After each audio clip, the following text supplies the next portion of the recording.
Hello my loves, welcome back to my channel and to another video. I am here with my November TBR and I am really excited for this one. It's not a TBR as such, it's a maybe to be read, so I can give myself plenty of options. I pretty much in the whole month of October had a really bad reading slump where I wasn't really reading much, and yeah, it wasn't great. I mean, I did read a couple of things but not a large amount. But I have decided for the rest of the year I want to just mood read. So I've picked out a few different options that I'm really in the mood to pick up and that I want to try and get to before the end of the year. So yeah, I'm just really excited, and the vibe that I'm definitely going for is cozy. I'm definitely in the mood for like cozy stuff that's like perfect for winter time. It's coming up to winter, we're nearly at November now, which is crazy.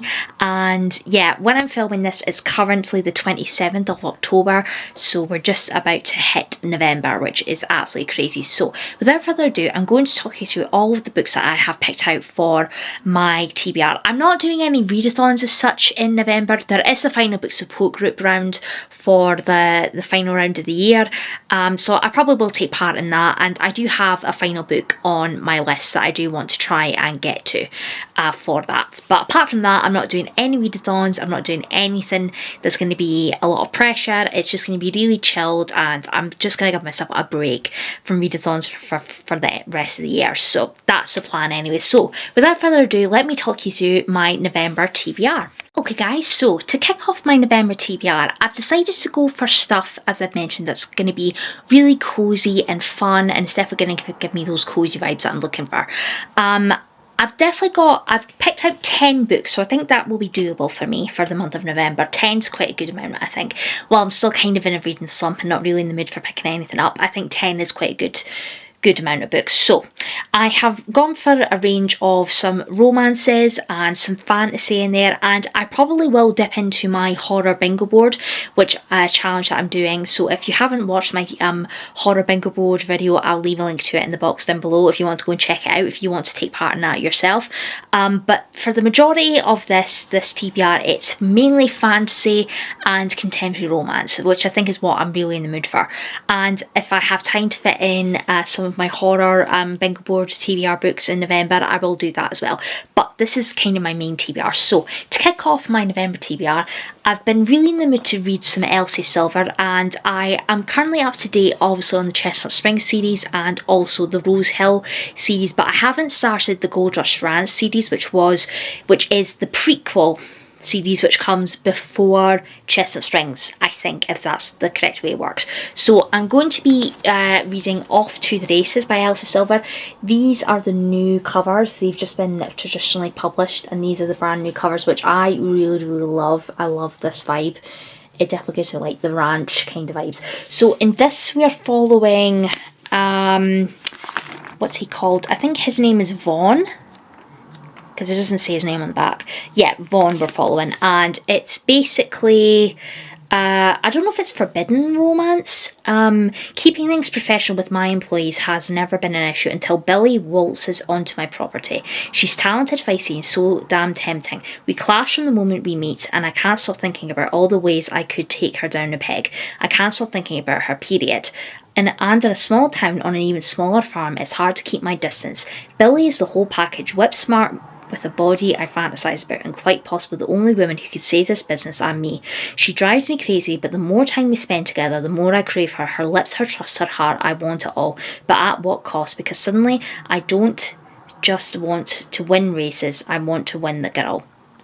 So I definitely think it's a bit more to do with horse racing, I believe. I don't know if it's like horse racing, and there's like the whole ranch vibes, and yeah, I'm really excited to give this one a try actually, and I am absolutely obsessed with this cover. It kind of gives me like November winter vibes with the blues and stuff like that, so that's kind of the vibe I was going for. So yeah, Off to the Races, I'm going to be kicking off with my November TBR. Okay guys, my next pick I don't physically own, but I am going to be reading this on my Kindle, and I can't believe that I haven't read this one yet. I did have it down on my October TBR, but I haven't managed to get to it, and I haven't been in the mood to pick it up, but I'm definitely in the mood for it now. And that is The Spell Shop by Sarah Beth Durst, I think is her name. Yes, I've got the synopsis up on my Kindle. So this is another cosy romantasy, and it says on the brief synopsis here, the spell shop is Sarah Beth Durst's romantasy debut, a lush cottagecore tale full of stolen spellbooks, unexpected friendships, sweet jams, and even sweeter love. So it sounds really, really, really cute. Like a Hallmark rom-com full of mythical creatures and fueled by cinnamon rolls and magic, the spell shop will heal your heart and feed your soul. So it sounds really, really cute. It definitely gives me Legends and Lattes vibes, which I absolutely loved that book. So I'm definitely excited to get to this one, and I will be reading this one on my Kindle, and if I love it, I'm going to try and get a physical copy of it. But yeah, the spell shop, I'm really, really excited for that one. Next up, I also had this on my October TBR, and I can't believe that I haven't even picked this up yet, which is honestly, I'm so annoyed with myself that I haven't managed to pick this up yet, but I'm determined to read it in November, and that is A Curious Beginning by Deanna Rayborn. This is the first book in the Veronica Speedwell series. These are cosy mysteries with a little bit of romance in there, and I'm really, really excited for this one. And these are the American editions that I got on Books Please. I'm absolutely obsessed with these covers. I know Steph has been absolutely loving this series recently, and this is one of Katie Colson's other favourites as well. So I'm really, really excited to pick this one up. It definitely gives me the vibes of Stalking Jack the Ripper, and we're basically following Veronica Speedwell, London 1887. After burying her spinster aunt, orphaned Veronica Speedwell is free to resume her world travels in pursuit of scientific inquiry and the occasional romantic dalliance. As familiar with hunting butterflies as with fending off admirers, Veronica intends to embark upon the journey of a lifetime. But fate has other plans, and Veronica thwarts her own attempted abduction with the help of an enigmatic German baron who offers her sanctuary in the care of his friend Stoker, a reclusive and bad-tempered natural historian. But before the Baron can reveal what he knows of the plot against her, he is found murdered, leaving Veronica and Stoker on the run from an elusive assailant as wary partners in search of the villainous truth. So it sounds really, really fun, and I'm definitely here for the mystery with the whole romance vibes as well. And I know Steph has been absolutely raving about this, so I'm really excited to get to this, and it's definitely going to give me those cosy vibes that I'm looking for. And it's not too long either, I don't think. It's only 356 pages, so it hopefully should be quite a quick read. And I've got the second book ready to go as well if I enjoy this one. But yeah, I'm just really excited for this one, and I can't believe I haven't even picked this up yet. Next up is another new release that came in to me quite recently, and it's definitely on the bridge of Halloween and Christmas vibes, and I'm really excited for this one, and I'm obsessed with this cover as well. And it is The Nightmare Before Christmas by Sarah Rash. I think that's how you pronounce that. But look at this cover, you guys. Isn't that just adorable? It's so cute. True love doesn't have a favourite season, so we're basically following the Prince of Christmas, who's called Cole, which I love. Cole might be the Prince of Christmas, but he'd honestly rather skip it this year. Wouldn't you when your father, the reigning Santa, has turned it into nothing more than the family's latest PR stunt? But Cole has gotten into one scrape too many, and there's a surprise in store, a marriage to his best friend to unite their families in the perfect holiday photo moment. Then a rival arrives to challenge Cole for the princess's hand, and he's suddenly faced to face with a past mistake, Hex, the deliciously handsome Prince of Halloween. Scuppering Santa's plans and falling for Christmas's biggest rival wouldn't be a complete disaster, would it? So it sounds so much fun. It kind of gives me red, white and royal blue vibes, which I didn't love, but I am really willing to give this a try because it's like Christmas and Halloween together. It definitely gives me like The Nightmare Before Christmas vibes, and obviously being queer, which is great to see as well. But yeah, I'm just really excited for this one, and I'm absolutely obsessed with this cover. It looks so much fun. So yeah, The Nightmare Before Christmas is going on my TBR as well. Next up is actually the final book in a series, which I didn't realise this was going to be the final book, but I'm planning to save this for the final book support group readathon, and that is Wisteria by Adeline Grace, and this is the stunning Fairy Loot edition. This is the third and final book in the Belladonna series, which I absolutely love. So we have Belladonna, and then we've also got Foxglove, and I'm just absolutely obsessed with these Fairy Loot editions that they've done. They are just absolutely gorgeous. I mean, look at that artwork, you guys, come on. It's so pretty. I'm just obsessed with the whole purple vibe, and oh, so stunning. And the hardbacks are just as stunning as well, and they all pretty much match, kind of similar. vibes. Oh, so great. So in the first book, we followed Signa, who can speak to the dead. She can communicate with the dead. And basically, all the guardians that she's had in her life have all basically died around her. They've either gotten sick and all that kind of stuff. And she doesn't really understand what's going on. And then Death is an actual character. In this world, he's an actual person, and Death has basically followed Signa throughout her whole life, and it kind of just goes from there. It's a bit of a love triangle as well, and I think in this one, we're following Signa's cousin Blythe, if I remember. Yeah, the sensational conclusion to the Deathly and Decadent Belladonna trilogy with dramatic twists and a seductive new romance that will set readers' hearts ablaze. So I don't think this will spoil it. Blythe Hawthorne, who is Signa's cousin, has never let anyone tell her what to do. Not society, not her overprotective father, and certainly not the man she's bound herself to, no matter how rude and insufferable he is. In fact, she's determined to be a thorn in his side for the rest of her days, even as he ensures that her new life in his palace is anything but a fairy tale. But as Blythe discovers a new side to herself that links her to his past, she'll have to ask herself if she's willing to let an unexpected spark ignite, and if she's willing to discover the truth about her past. So I'm really excited to wrap up this series. I was gonna hopefully try and do a reread of Belladonna and Foxglove before picking this up, but I think I kind of roughly remember what happens. If I do have time between now and November to do a reread of it, I think I might try and fit a reread in, but if not, I'm going to be saving this for a final book support group readathon. But yeah, I'm really, really excited for this one. Next up is a cosy witchy fantasy, which is actually going to be Steph's Patreon buddy read for the month of November and December, and I am so excited for this one. I know Jodie has read it recently and she gave it 5 stars, so I definitely think that this one could be a 5-star. And this is ReWitched by Lucy Jane Wood. Look at this cover, you guys. Isn't it just the most stunning cover that you've ever seen? This is the Waterstones exclusive edition. Like, look, and the little cat. So cute. It's absolutely stunning, and because it's Waterstones, we have really pretty end papers, and I don't know if you can see, but it is signed by Lucy Jane Wood as well, which is amazing to have. This one we're following, I think our main character is a witch, and I can't get the dust jacket back on. Oh dear, there we go. Honestly, getting dust jackets back on is a bane in my life. So we're following Belladonna Blackthorn. That's quite fun. I was just talking about Belladonna there. Hasn't lost her magical spark, but she hasn't seen it in a while either. Balancing work at her beloved London bookshop, Lunar Books, while handling her toxic boss and concealing her witchcraft from those around her, Belle is burnt out. Perfecting the potential of her magic is the last thing on her mind, but when her 13th birthday brings a summons from her coven and a trial that tests her worthiness as a witch, Belle risks losing her magic forever. With only a month to fix things and a suspicion that dark forces may be working against her, Belle will need all the help she can get from the women in her life, from an unlikely mentor figure and even an infuriating coven watchman who's sworn to protect her. With found family, a dash of romance and an uplifting message about self-love, ReWitched is a cosy autumnal fantasy that will leave readers spellbound. So it sounds so good. And this cover is just giving me cozy vibes, which is what I'm looking for. And as I mentioned, it's going to be Steph's Patreon buddy read for November and December, which I definitely think this one could be a 5-star, potentially.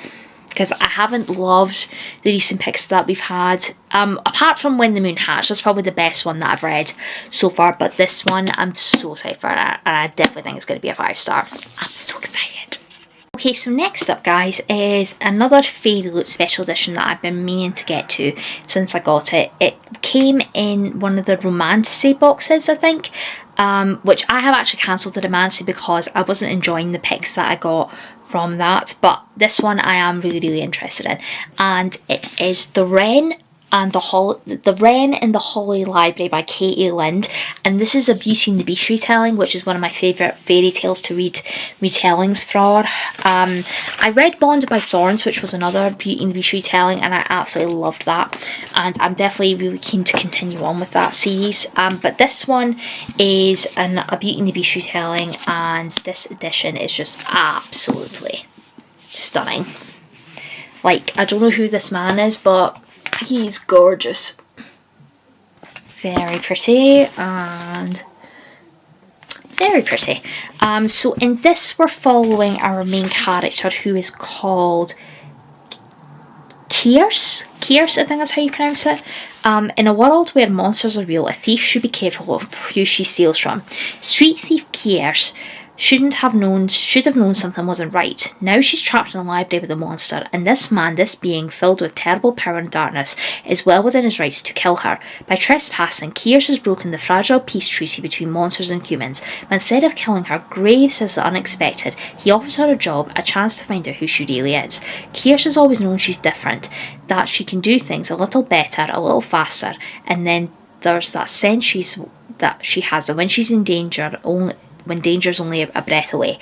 But if the old tales are true, there are worse things in the world than monsters. So it sounds good, like cozy fantasy, like a romance set in a library. So it sounds really, really good. So I'm really, really keen to try and get to that one. And it's not too long either. So fingers crossed, I do enjoy this one as well.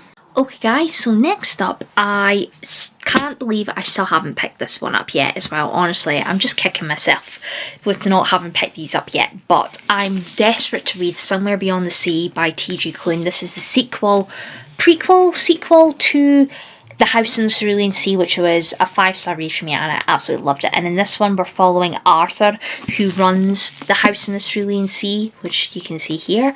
And yeah, so basically in the first book we follow Linus Baker, who worked for the Department of Magical Children, and he doesn't really have a life. He leads a pretty mundane life, and he ends up getting tasked to go and inspect the House in the Cerulean Sea because the children there are deemed like the most dangerous magical children in the on record. And he ends up going there and meets Arthur, who runs the house, and it's just about found family and acceptance, and it's romance. There's a queer romance in here, and it's just adorable, and I absolutely loved it. And in this one we're following Arthur's backstory.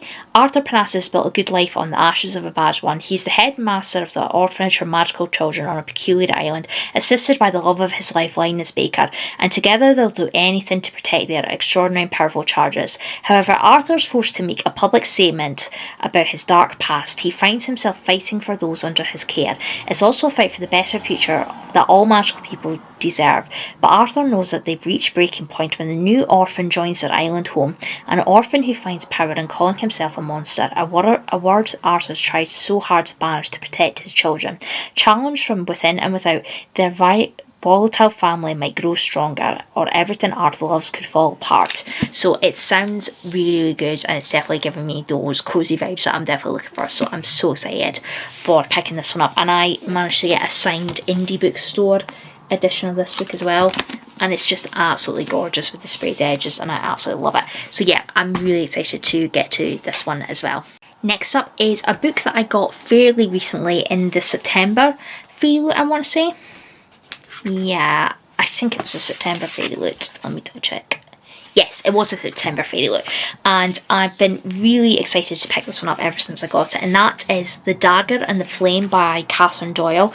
This is enemies to lovers romantasy, and that just ticks all my boxes for sure, and I'm just absolutely obsessed with this edition. It's absolutely gorgeous, and we're basically following our main character, whose mother has been murdered, I want to say.